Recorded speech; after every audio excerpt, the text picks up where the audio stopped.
been great to be part of the first ever Scape Venture project with the RSPB. By using Scape Venture, it allowed us as the contractor to come on board really early, before the design was complete.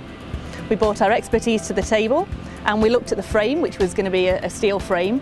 We looked at the lead-in times and we looked at the compatibility with the area, being in Sherwood Forest, and we decided to put forward a Glulam solution, which is what we've run with, and this is what you can see behind us now. The way of Glulam, if people aren't sure what Glulam is, it's an engineered timber product rather than just actually out of things. So we get no waste with Glulam, because every bit of scrap piece of wood is actually built into a beam or size whatever and built up in stages and all glued together. So again, it's very, for the environment, very eco-friendly, and as I say, it looks a superb building, as you can see from behind me. We've just been a week into it now, putting the Glulam structure up, which that should take another week, the last of the frame going on.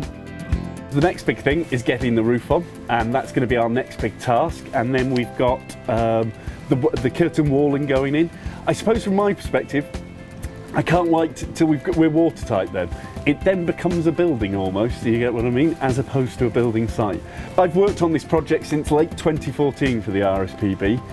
To be this close to having a building that I can walk in is just super exciting.